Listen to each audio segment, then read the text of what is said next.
Okay, so this one corresponds to problem number 2 and the underworld sewer squid.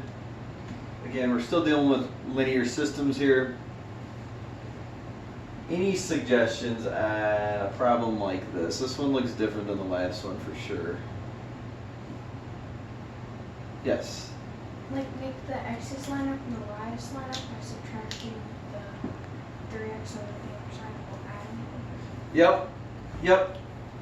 So she said, get your x's and y's to line up. So take this one, and she said she's going to get rid of this with a positive 3x, and then she's going to add it to this side. And now the equation would be 3x plus 6y equals negative 36. And give you time to write that all down. You're going to want to have this all written down because I'm going to have to erase this to make some room. So again, her whole goal was to get the x's and y's lined up here. So now what we're going to do is just slide this right underneath this blue one right here.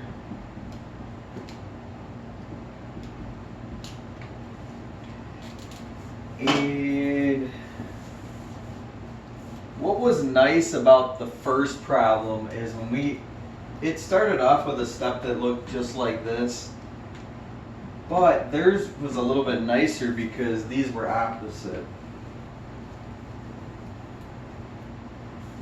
And you probably didn't see the significance of that at the beginning.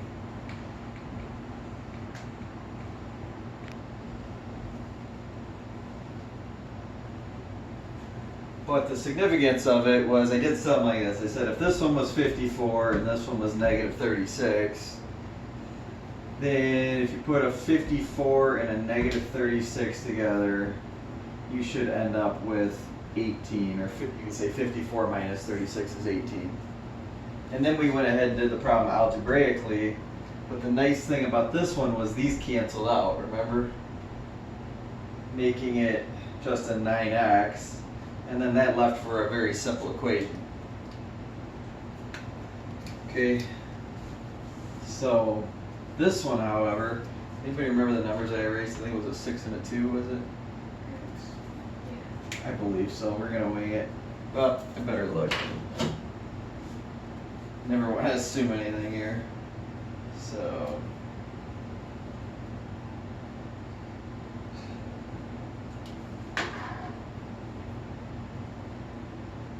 Hit it backwards. 2 and a 6. Alright.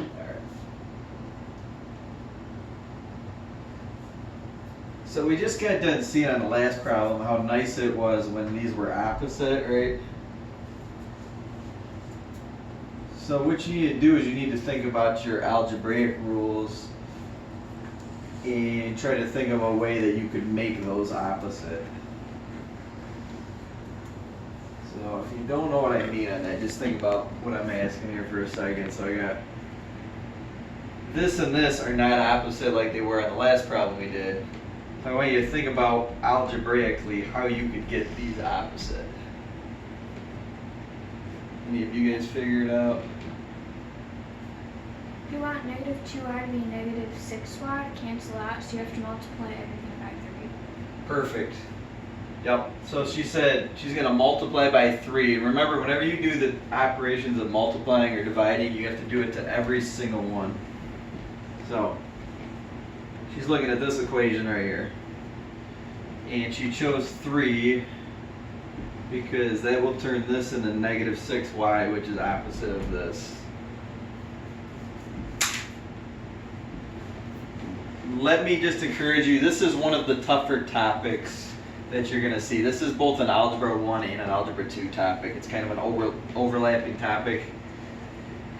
And even at Triumph, we cover this in 7th and 8th grade. This is a 2-year thing because this is just a tough topic. This tends to take a little while to stick for most students, so keep that in the back of your mind here. So yeah, she's going to multiply everything by 3. And again, make sure you get this in your notes right here because I'm going to have to erase this to save a little bit of room here. So we know 3 times positive 6x is going to give us positive 18x. We know that 3 times negative 2y is going to give us negative 6y. And we know that 3 times 54 is going to give us what, 162.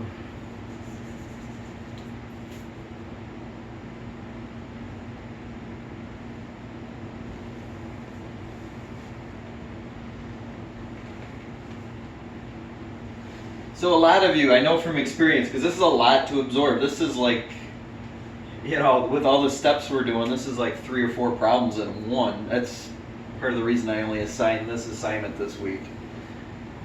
But yeah, there's a lot to it. So you might be saying, well, give me a little bit more direction here.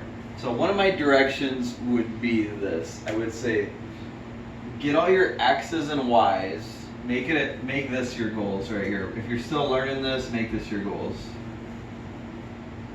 Get your x and y's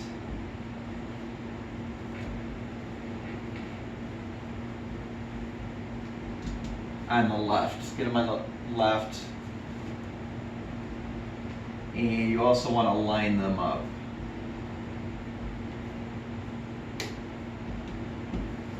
Okay, so those are your 2 first goals here. So again, if this was a negative 3x, let's say on this side, we could just add the 3x to get it over to this side.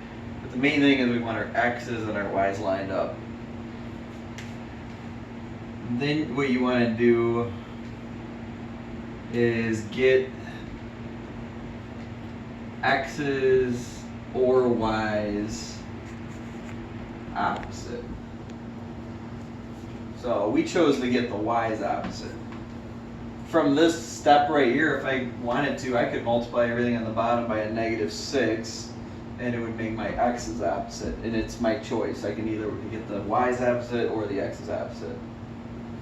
But this is kind of your roadmap right here. So if you're just learning this and this seems overwhelming, this is your roadmap right here.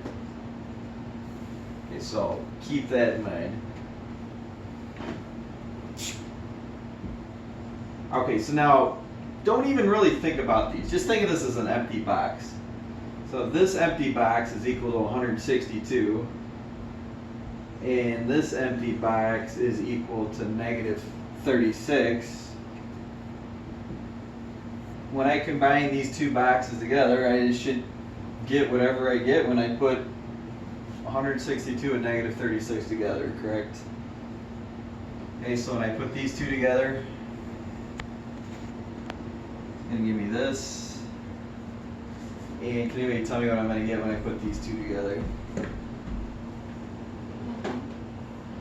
Just a 0. Okay, these are going to cancel out, and this is going to be. Wait, it wouldn't. Wait. 126 probably. It would. That's the last one. Yep, this minus this would be 126. I mean, I could check it real quick, but. Or, I said 1. Yeah. Mm-hmm. Yep. So what are we going to get when we put our 18x and our 3x together? 21x squared.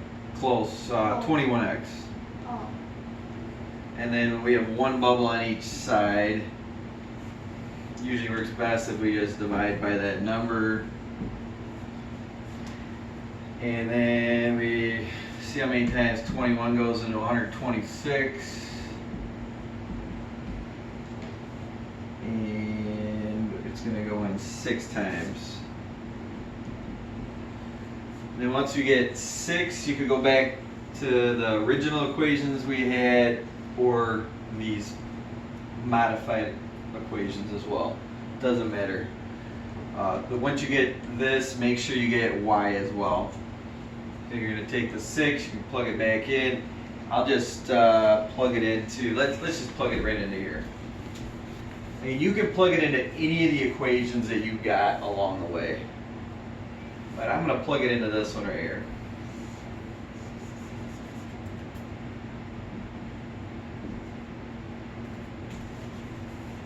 So I'm going to take my 6, plug it in for my x. 3 times 6, that's 18. We know how to do these, most of us do. Get 1 on each side. Don't subtract these, technically you're adding them, right? If you put them in the t-chart. And that's going to give us negative 54. Then we're going to divide both sides by 6. And we're going to get negative 9. And it's going to say what is the ordered pair? And that's going to be the ordered pair right there. I will have a couple new videos up tomorrow as well.